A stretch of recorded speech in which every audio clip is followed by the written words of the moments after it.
로마서 3장 1절로 8절 말씀을 제가 봉독하겠습니다. 그런즉 유대인의 나음이 무엇이며 할례의 유익이 무엇이냐? 범사에 많으니 우선은 그들이 하나님의 말씀을 맡았음이니라. 어떤 자들이 믿지 아니하였으면 어찌하리요? 그 믿지 아니함이 하나님의 믿부심을 패하겠느냐? 그럴 수 없느니라. 사람은 다 거짓되되 오직 하나님은 참되시다 할지어다. 기록된 바 주께서 주의 말씀에 의롭다 함을 얻으시고 판단받으실 때에 이기려 하심이라 함과 같으니라. 그러나 우리 불의가 하나님의 의를 드러나게 하면 무슨 말 하리요? 내가 사람의 말하는 대로 말하노니 진노를 내리시는 하나님이 불의하시냐? 결코 그렇지 아니하리라. 만일 그리하면 하나님께서 어찌 세상을 심판하시리요? 그러나 나의 거짓말로 하나님의 참되심이 더 풍성하게 하여 그의 영광이 되었다면 어찌 내가 죄인처럼 심판을 받으리요? 또는 그러면 선을 이루기 위하여 악을 행하자 하지 않겠느냐? 어떤 이들이 이렇게 비방하여 우리가 이런 말을 한다고 하니 그들은 정죄받는 것이 마땅하니라. 아멘. 자, 오늘은 내 인생의 서광이 비춰온다라는 제목으로 말씀을 나누려고 합니다. 서광이라 함은 좋은 일이 일어날 징조와 조짐을 가리키는 겁니다.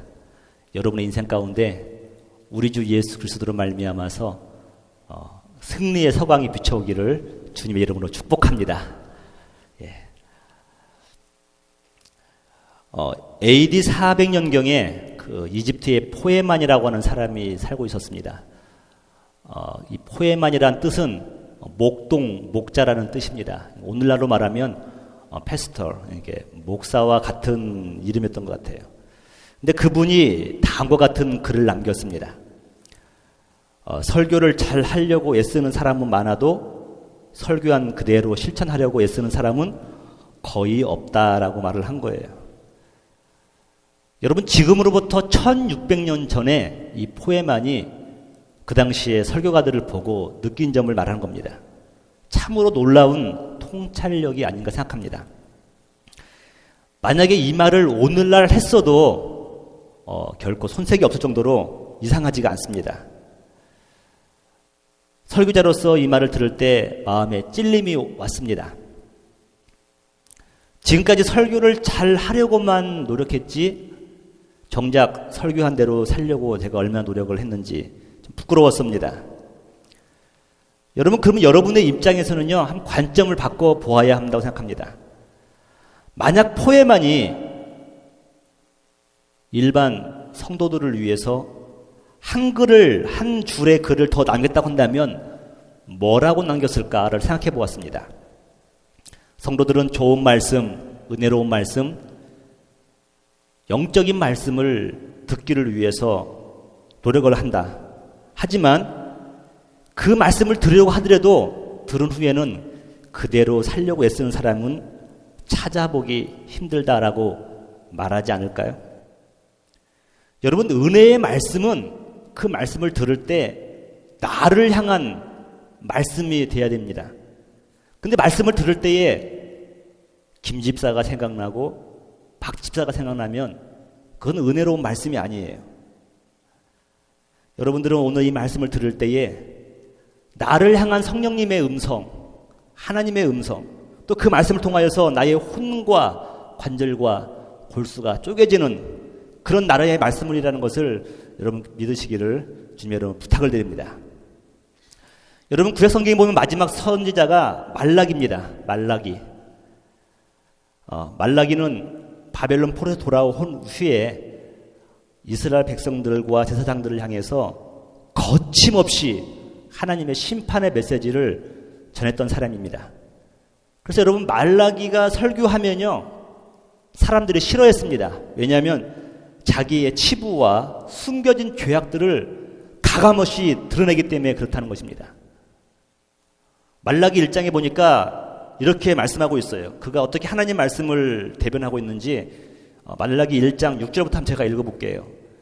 내 이름을 멸시하는 제사장들아, 나 만군의 여호와가 너희에게 이르기를 아들은 그 아버지를, 종은 그 주인을 공경하나니 내가 아버지일진데 나를 공경함이 어디 있느냐? 내가 주인일진데 나를 두려워함이 어디 있느냐? 하나님이 아버지시고 주인이신데 아들과 종들이 하나님을 경멸한다는 겁니다. 너희는 이르기를 우리가 어떻게 주의 이름을 멸시하나이까 하는도다. 이렇게 하나님이 말씀하시면 아멘 그렇습니다. 이게 회개해야 되는데요. 그들이 따진 겁니다.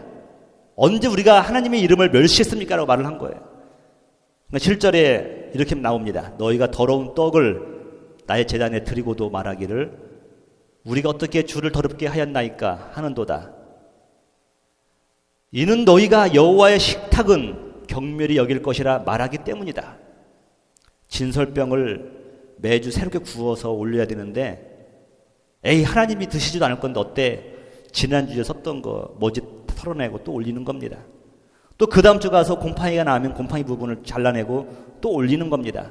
그러면서 말하기를 뭐냐면 에이 하나님이 드실 것도 아닌데 라고 말을 한다는 것이죠.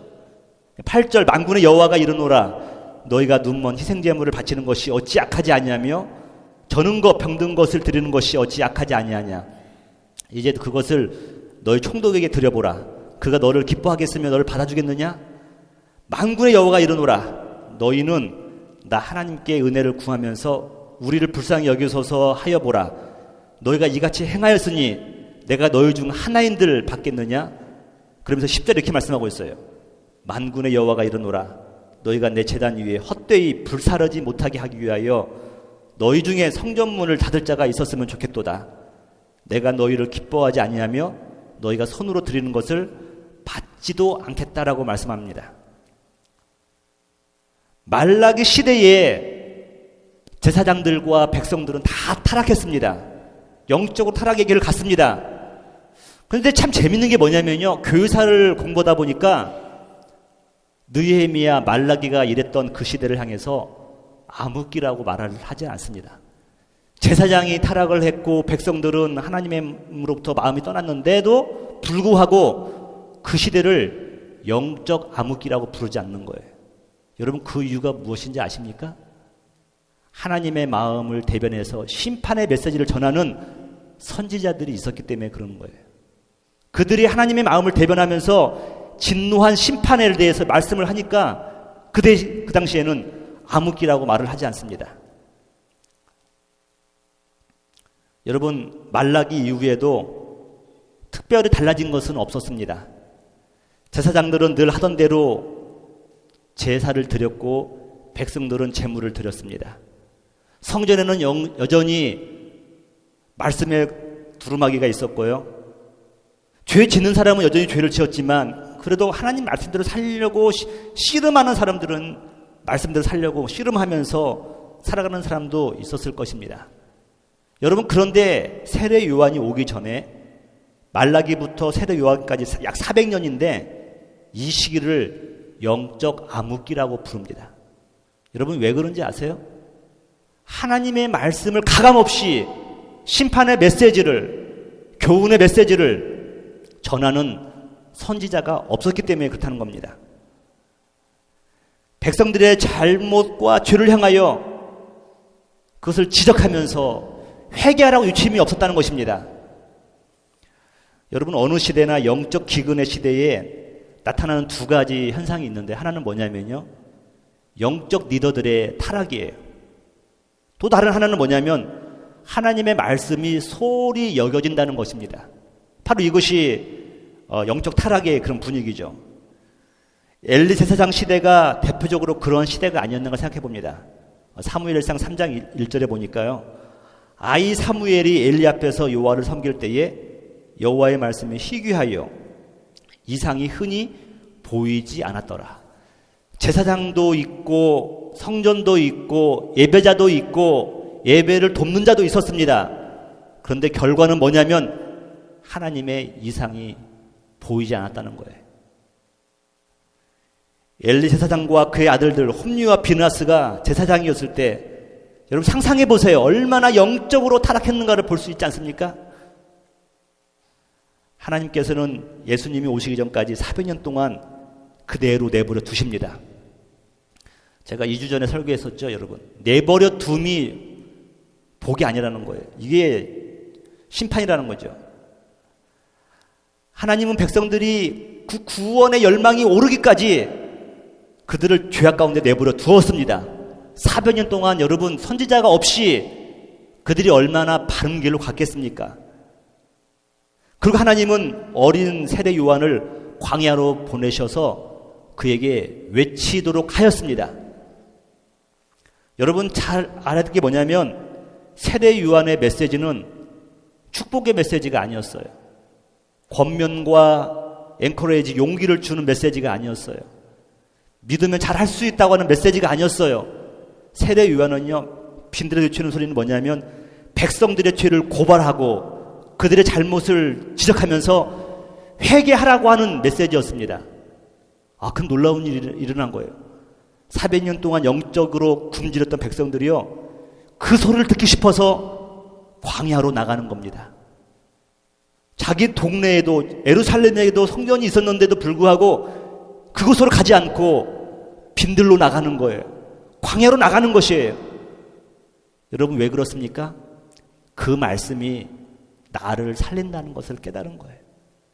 그 말씀이 나로 하여금 생명으로 인도한다는 것을 백성들이 알았다는 것입니다. 그들이 나가는 거예요. 하다못해 심지어 바리새인과 서기관들도 빈들로 나가는 것을 우리가 볼 수 있지 않습니까? 제가 말씀을 준비하면서 곰곰이 묵상을 해보니까 어쩌면 오늘날 우리 시대가 영적 암흑기가 될 수도 있다라는 생각을 해봤습니다. 좋은 말, 축복의 말, 권면의 말, 기분 좋은 말들은 무수히 쏟아집니다. 들으면 기분 좋아지는 말들이 있어요. 하지만 하나님의 자녀들의 그 죄를 고백하면, 그걸 고발하면서 드러내면서 아프게 찌르고 지적하는 그런 메시지가 결여됐다는 것을 발견하게 되었습니다. 사람들이 듣기를 싫어하니까 전하는 자도 암묵적으로 타협을 하는 겁니다. 그래서 좋은 게 좋은 것이요 하면서 서로 좋게만 생각하는 겁니다. 여러분, 몇몇 유명한 목사님들의 스캔들 때문에 우리 기독교가 위기가 아닙니다. 몇몇 대형 교회들이 과도한 성경 건축을 해가지고 사회로부터 빈축을 받는 것이 기독교의 위기가 아니에요. 마땅히 선포돼야 될 하나님의 말씀이 선포되지 않는 겁니다. 심판의 메시지가 선포되지 않고 못해도 잘한다, 축복한다, 이런 것만 선포되는 겁니다. 여러분, 이것이 바로 우리 기독교의 위기이면서 우리 개인의 위기인 것이에요. 오늘 여러분 본문을 여러분 읽으면서 알겠지만 전 느낀 게 뭐냐면 사도 바울의 논리가 굉장히 뛰어나다는 것을 느낍니다. 사도 바울은 유대인을 향하여서 희망의 메시지, 복음의 메시지를 전하기 전에, 바로 직전에 유대인들이 왜 너희들에게 희망이 없는가를 말을 하고 있습니다. 여러분, 일종의 충격요법이에요. 충격을 확 준 다음에 그들로 하여금 그럼 우리가 어이할꼬 할 때 이제 복음을 전하는 거죠. 유대인들이 하나님 앞에서 정죄받을 수밖에 없는 이유를 세 가지를 말하고 있습니다. 여러분, 이렇게 우리가 성경을 보다 보면 느낄 수 있는 게 뭐냐면 세계 어떤 민족보다도 교만하고 영적으로 타락한 민족이 유대인이라는 것을 우리가 발견할 수가 있습니다. 그들은 하나님을 섬긴다고 하면서도 하나님과 상관없는 삶을 살던 사람들입니다. 그들은 더 이상 영적 타락이 없을 정도로 하나님의 거룩함을 가지고서 자기는 나 몰라라 하고 남을 정죄하는 사람들이었습니다. 근데 한편으로는 이걸 생각하면서 이 모습이 바로 우리의 모습은 아닌지 생각해 보는 겁니다. 나를 합리화하고 자신에 대해서는 관대하면서 상대방에 대해서는 엄격한 거예요. 이것이 우리의 모습은 아닙니까? 바울의 지적은 뭐냐면 오늘을 살아가는 우리들 역시 하나님의 말씀으로 돌아가지 않으면 희망이 없다는 거예요. 서광이 비치지 않는 거예요. 사도 바울은 시간만 나면은요, 유대인들 향해서 말합니다. 너희가 믿고 있는 할례가 너희들의 구원과 영적 승리를 담보하지 않는다는 것을 말합니다. 유대인들은 참 기분 나빴을 거예요, 여러분. 모르긴 몰라도 그 할례, 그 고통이 얼마나 큽니까? 그런데 불구하고 자르는 이유가 뭡니까? 이걸 받고 나면은 하나님의 언약의 백성이 되어서 구원을 담보한다고 믿었던 거예요. 근데 사도 바울이 말하기를 너희들이 그 받는 할례가 너희들을 구원하는 것이 아니다라고 말을 하니까요. 그들의 마음 가운데 분노가 일어나는 겁니다. 그래서 사도 바울에게 세 가지 질문을 하는 거예요. 1절에 보시면요. 그렇다고 한다면 당신 말이 맞다고 한다면 유대인들과 할례의 유익이 무엇이냐라고 따지는 겁니다. 사도 바울의 대답은 심플해요, 여러분. 논쟁을 하지도 않으면서 하고 싶은 말 다 하는 겁니다. 범사에 많다는 거예요. 유익함이 범사가 많다는 거예요. 첫 번째가 뭐냐면 너희들은 하나님의 말씀을 맡은 자라는 거예요. 하나님의 말씀을 맡은 자. 오늘날로 말하면 이거죠. 우리 교인들에게 유익이 뭐냐? 일단 주일날 교회 나오는 것은 복이에요, 여러분. 성경 말씀을 우리가 듣는다는 것도 복이죠, 여러분. 여러분, 하나님의 말씀을 받다는 것은 마치 이런 거예요. 보물섬을 찾아가는데 지도를 손에 쥔 거랑 같은 거예요. 하나님의 말씀은 영적 지침서입니다. 그래서 이 영적인 디렉션대로 살거나 살지 못했을 때는 하나님 앞에 회개하면은 합당한 것이 되었습니다. 하지만 유대인들은 그 말씀을요, 그저 손에 쥐고만 있었던 거예요. 갖고만 있어도 이것이 하나님의 언약의 백성으로서 구원과 승리를 담보한다고 믿었던 것입니다. 제소자 사역을 하시는 목사님께서 가끔 이런 간증을 하시는 걸 들을 수 있습니다. 1년에 한두 번 제소자를 상대로 해서 성경 암송 대회를 한대요. 그러면 교회에는 근처도 가보지 않은 사람들이 성경 말씀을 달달달달 윤다는 거예요. 잘 윤다는 거예요. 여러분, 그 이유가 뭐냐면 우승자에게는 가석방의 기회가 있다고 합니다. 그 말씀이 무슨 의미인지도 몰라요. 근데 암송만 하고 나면 가석방이니까 윤다는 겁니다. 유대인들이 이러한 삶을 살고 있었습니다. 그들은 삶이 결여된 신앙관을 갖고 있었습니다. 말씀 따로 신앙 따로의 삶을 살았던 거예요. 오늘날 자칫 하나님의 부르심을 받은 자들이 이러한 실수를 범하기 쉽다는 것을 저는 늘 알고 있습니다. 특히 사역자들에게 나타나는 현상이 뭐냐면 이거예요. 하나님께서 우리를 부르신 이유를 혼동하는 겁니다. 저도 과거에는 그랬던 것 같아요. 하나님께서 우리를 부르신 목적이 목회에 성공하라고 불렀다라고 생각을 하고 싶습니다. 뭐 틀린 건 아닌데, 여러분, 하나님께서 사역자들을 부르신 제일 첫 번째 목적이 무엇입니까? 성공적인 목회를 하라고 부른 것이 아니라는 겁니다. 먼저 하나님께 영광을 돌리기 위해서 부르다는 거예요. 그렇다고 한다면 하나님께 영광을 돌리는 것이 무엇입니까? 여러분, 그것은 거룩한 삶을 추구하는 것이에요. 사역 잘하고 일 잘하고 설교 잘하고 목회 잘하는 것도 중요합니다. 하지만 그 전에 거룩한 삶을 살라고 하나님께서 우리를 부르신 거예요. 이것을 놓치고 다른 걸 다 한들 무슨 소용이 있겠습니까? 다 잃고 마는 거예요. 마치 더러운 손으로 음식을 만들어서 맛있게 드시라고 손님을 대접하는 것 같은 것입니다. 모세가 반석을 쳐서 물이 나왔을 때 백성들은 환호를 불렀습니다. 백성들은, 성도들은 유명한 설교자가 오면은 환호를 부르면서 아멘하고 화답하고 나갑니다. 하지만 사역자와 하나님의 자녀들에게 있어서 거룩함을 상실했다고 한다면 무슨 소용이 있겠습니까? 하나님은 씁쓸해 하실 것입니다. 제가 철이 들기 전에는 아내에게 이런 약속을 많이 했던 것 같아요. 여보, 이 다음에 성공하면 당신이 원하는 모든 거 다 해줄게. 보석도 가방도 대, 중, 소, 큰 거 작은 거 색깔별로 내가. 근데 가고 싶은 곳은 내가 다 보내주겠다. 근데 이게 그냥 하는 말이라는 거 알죠. 알면서도 얼굴이 이렇게 밝아지더라고요. 그래서 가끔 이런 것도 써먹을 필요가 있구나. 근데 제가 이제 얼마 전에는 제가 아내한테 이런 말을 했어요. 이제 심각하게, 여보, 내가 만약에 은퇴할 쯤에 당신에게 이 선물을 주고 싶은데 건강한 남편을 선물로 주면 어떨까? 아니면 성화된 남편을 선물로 주면 어떨까? 그랬더니요, 지금까지 대답이 없어요.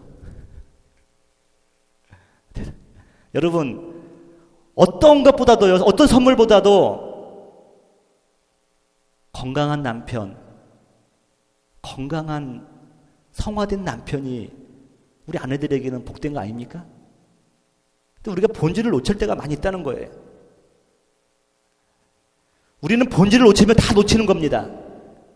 하나님이 우리에게 말씀을 맡겨주신 것은 그 말씀대로 살라고 우리에게 말씀하신 거예요. 사복음서를 보세요. 예수님이 하시는 말씀이 늘 뭡니까? 바리새인들이 하는 말들은 너희들이 잘 듣되 그들의 행함은 본받지 말라고 하지 않습니까? 저와 여러분들은 하나님께서 맡겨주신 그 말씀대로 살려고 노력을 하고 그 능력을 달라고 우리는 사투를 벌여야 될 것입니다. 그런데 유대인들이 또 질문하는 거예요. 만일 유대인들이 하나님의 약속을 믿지 않았다고 한다면 어떻게 되는 것입니까? 믿지 않았기 때문에 하나님의 신실함이 무효화되는 것은 아닙니까? 여러분, 이 말의 의미는 이런 거예요. 우리가 하나님을 믿었기 때문에 하나님이 우리를 구원하실 수 있었고 그로 말미암아서 하나님이 신실한 하나님으로 되었다는 것이에요. 돌려서 말하면 우리가 만약에 믿지 않았다고 한다면 하나님은 우리를 구원하실 수 없을 것이고 그렇게 되면 하나님은 믿부다하는 말을 친송을 받지 못할 것이 아니냐라고 말을 하는 겁니다. 여러분, 이러한 교만이 어디 있습니까? 사도 바울의 대답은 명확했습니다.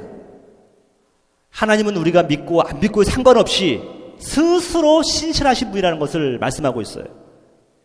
인간의 행위와 상관없이 하나님은 하나님이시다는 거예요. 여러분, 자식이 부모를 부인한다고 해서 부모의 존재가 없어지는 겁니까? 세상 사람들이 진리를 부인한다고 해서 그 진리 자체가 없어지는 것입니까? 그 진리 자체는 영원하신 것입니다. 하나님께서 모세를 목동 가운데 있을 때 부르셨을 때 모세가 몇 번의 거부를 합니다. 주저를 하는 이유가 뭐냐면 내가 이스라엘 백성들에게 가서 누군가가 나를 보냈다고 했는데 그 누구가 누구냐고 물어볼 때 할 말이 없을 것 같아서 못 가겠다는 거예요.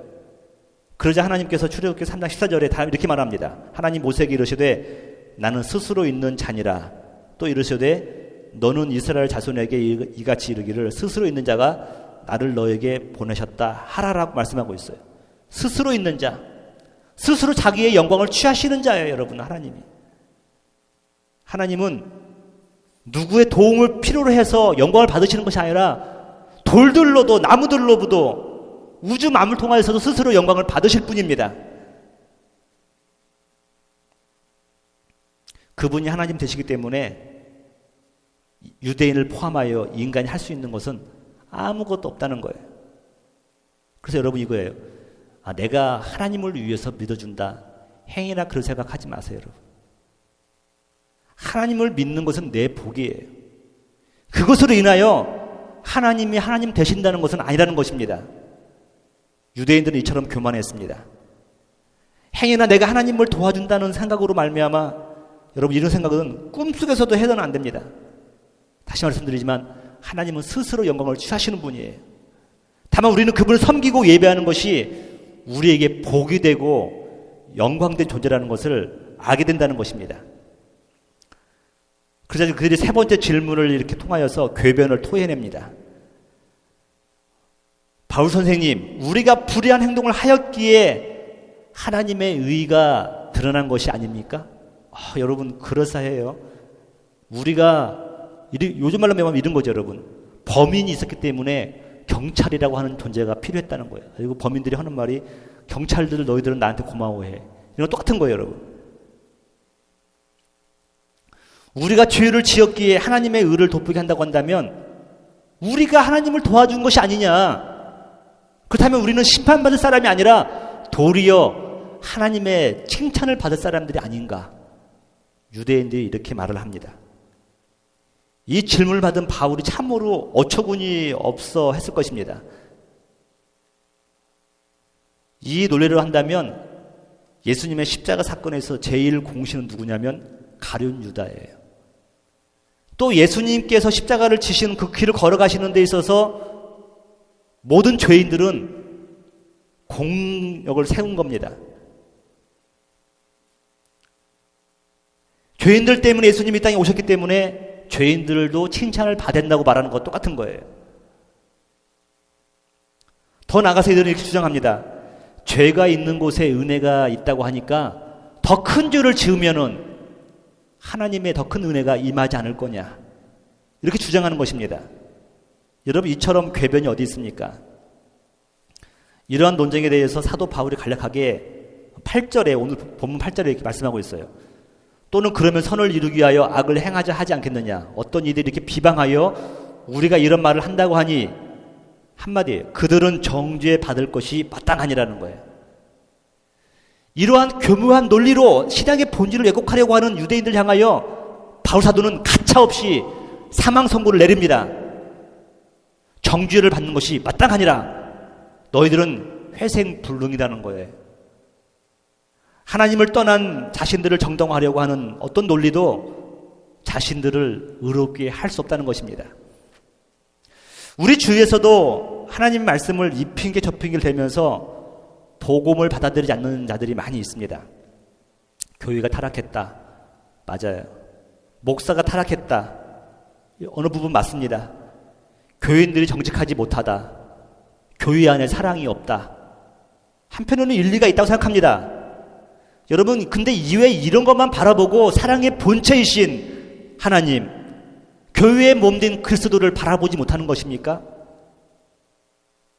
자기들이 믿지 못하는 것을 교묘하게 다른 논리로서 숨기려고 하는 건 아닙니까?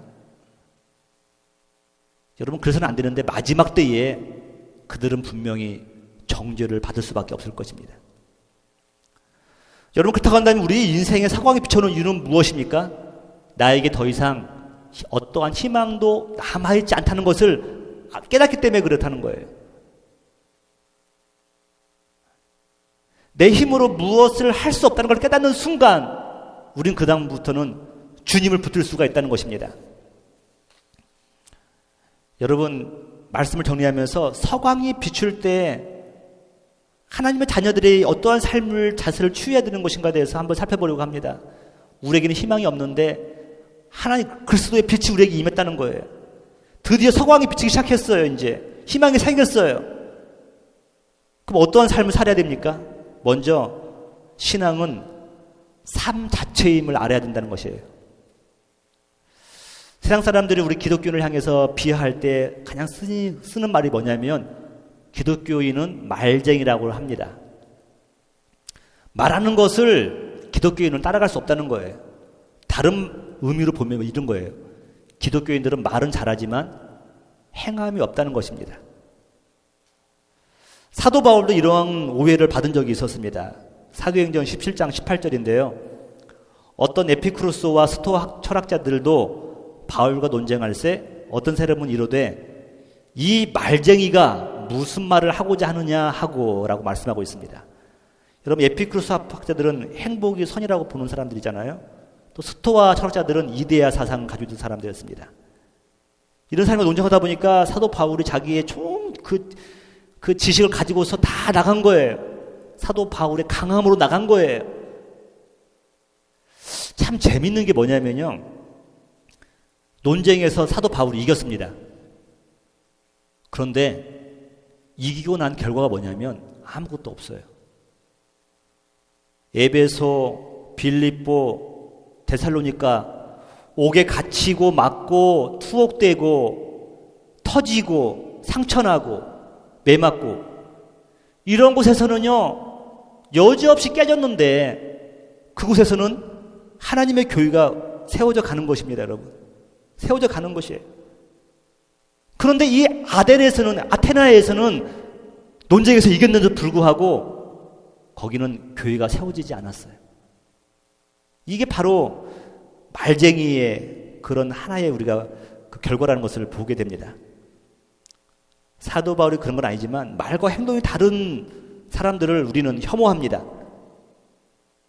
그렇다면 여러분, 믿는 것과 삶이 다른 것은 어떠하겠습니까?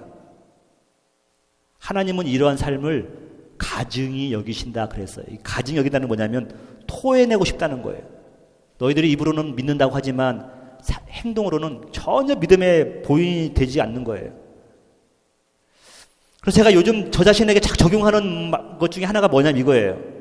성화는 센티피케이션은 우리가 죽을 때까지 가야 되는데 성화는 내 머리와 그 인지 능력에 호소해서는 안 된다는 것을 제가 알았습니다. 머리로 깨닫는 거, 이 인지 능력에 호소하는 것은요 한계가 있어요. 제가 성경 공부 인도할 때 보통 한 2장 정도 신명기를 하기 때문에 그 아웃라인을 다 암기를 한번 해버리고 이제 제가 설명을 해갑니다. 그런데 한 일주일 지나면 잘 생각이 안 나요.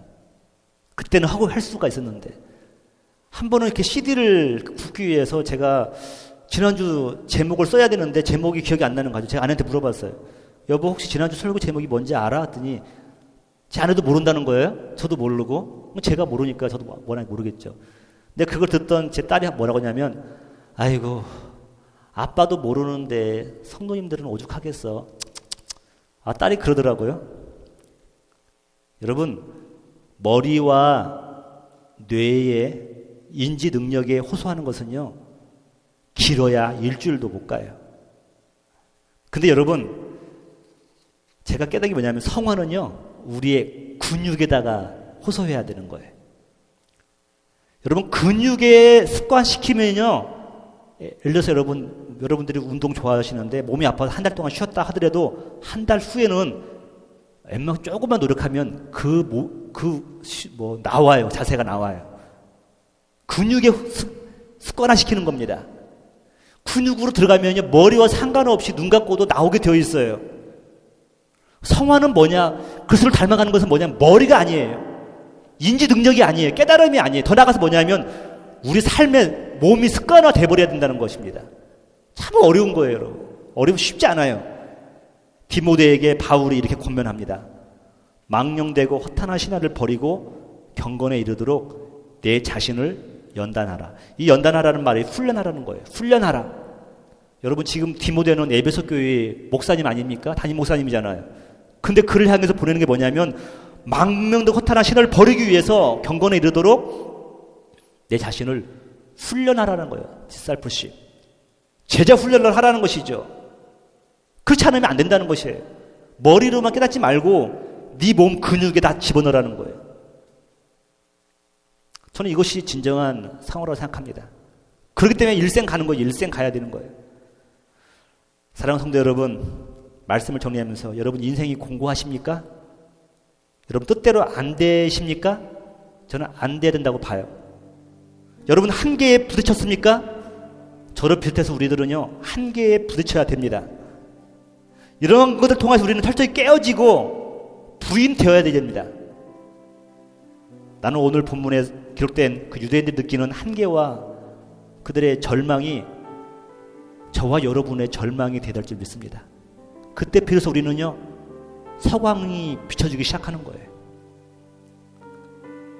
여러분 이 시간 다시 한번 남은 여생 가운데 그리스도를 본받고자 하는 마음, 여러분 그 마음을 닮아가기를 소원하면서 신앙과 삶의 의미를 발견한 여러분 되시기를 주님의 이름으로 축복합니다.